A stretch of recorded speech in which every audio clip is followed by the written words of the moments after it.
واتاي داوديال qaybtan waxaan ku eegi doonaa isbedelka madaxweyne Maxamed Cabdullaahi Farmaajo oo meelo badan ka sameeyay laakiin qayb kamid ayaa soo qaada doonaa oo aan sidaasi dadku aysan u fahamsaneen aysan ogeyn in madaxweyne Maxamed Cabdullaahi Farmaajo qaybtaas uu wax ka bedelay marka loo eego madaxweynihii ka horeeyay ee Xasan Sheekh Maxamuud iyo qaabka ay waxaan eegi doonaa garoonka aadan cadde ee magaalada Muqdisho marka uu ka dhoofayo madaxweynihii hore حسن الشيخ محمود iyo marka uu ka soo degay safaf dheer ayaa loo gali jiray garoonka isla markaana waa lagu soo dhaweey jiray madaxweynaha sidii madaxweyne wadan kale ka imaanaya oo wadanka imaanaya dad badan oo mas'uuliyiin ah gudoomiyaha baarlamaanka ra'iisul wasaaraha iyo madax kale ayaa safaf dheer u gali jiray marka madaxweynuhu uu wadanka dib ugu soo laabanayo safarkaas oo laga yaabo inuu ku maqnaaba wax ka yar hal toddobaad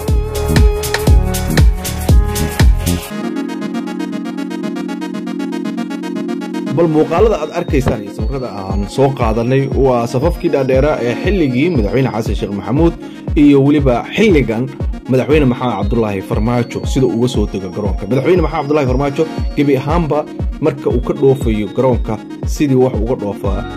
si caadi ah oo aan mashquul badan iyo waxyaabo badan aysan gelin marka uu soo degayna sidoo kale in badan kuma sameeyo in soo dhaweyn ra'iisul wasaaraha gudoomiyaha baarlamaanka iyo mas'uuliyiin wasiiro xildhibaano ay garoonka safafada dheer u galaan arintaasi gabi ahaanba isla markii uu xilka qabtay madaxweyne Maxamed Cabdullaahi Farmaajo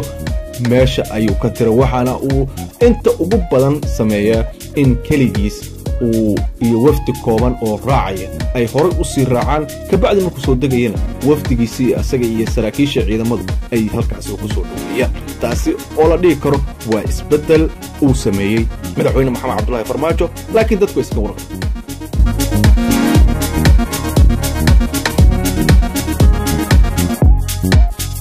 dad badan sidoo kale madaxweyne Maxamed Cabdullaahi Farmaajo waxa ay ku amaaneen in haykalka madaxweynenimo ee Soomaaliya uu muujiyo marka uu shirarka la galayo madaxda kale ee maamul goboleedyada iyo mas'uuliyiinta kale halka madaxweynihii hore ee dawladda Soomaaliya Xasan Sheekh Maxamuud marka uu shirarka maamul goboleedyada mas'uuliyiinta ee arrimaha Soomaaliya looga arinsanayo uu la galayo ay ahayeen kuwa garbasiman u fariisan jiray laakiin madaxweyne Maxamed Cabdullaahi Farmaajo taas waxa uu ka bedelay kursiga madaxweynaha meel gooni ayaa la dhigaa inta kale safafkooda ayay galaan oo si caadi ah ayay geesaha uga fariistaan waxaana muuqanaysa oo la kala garanaya qofka mas'uulka ugu sareeya wadanka ah ee xilka madaxweynaha ku fadhiya iyo mas'uuliyiinta kale heerkooda sida uu kala yahay laakiin xilligii madaxweyne Xasan Sheekh qofka aan Soomaaliga ahayn ee aan garanaynin madaxweyne Xasan Sheekh shakhsiga uu yahay marka meel la wada fadhiyo kama soo saari karin qofka madaxweynaha ah taas madaxweyne Maxamed Cabdullaahi Farmaajo isbedel ayuu ka sameeyay laakiin dad badan kama warqabaan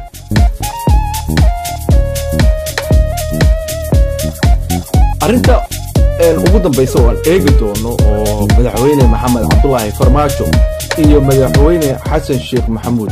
ay ka siman yihiin oo ilaa iyo hadda madaxweyne Maxamed Cabdullaahi Farmaajo uusan waxba ka bedelin waa marka uu gaaro magaalooyinka maamul goboleedyada madaxdooda ay ku sugan yihiin halkaana lagu soo dhaweeyo hal mar ayaa laba calan oo kala nooc ah oo midka Soomaaliya iyo midka maamul goboleedka ah labada gees laga taagaa isla markaana salaanta ayay si wada jir ah u qaataan taasi madaxweynaha wali dad badan ayaa ku dhaliilaya in dhaqankaasi uusan waxba ka bedelin isla markaana ilaa iyo hadda uu yahay mid lagu dhaqmo qaar badan oo kamid ah wadamada caalamka ma ahan dhaqan laga yaqaano iyo waliba mid looga dhaqmo sidoo kale madaxweyne Maxamed Cabdullaahi Farmaajo waxa uusan waxba ka bedelin askariga idin muuqanaya ee gadaashiisa taagan xilliyadii hore jiri jirtay laakiin hadda adduunyada kale marka aad eegto ma jiro askari taagan oo ilaalinaya ee madaxweynaha gadaashiisa fadhiya marka laga reebo taagan marka laga reebo munaasabado gaar ah sida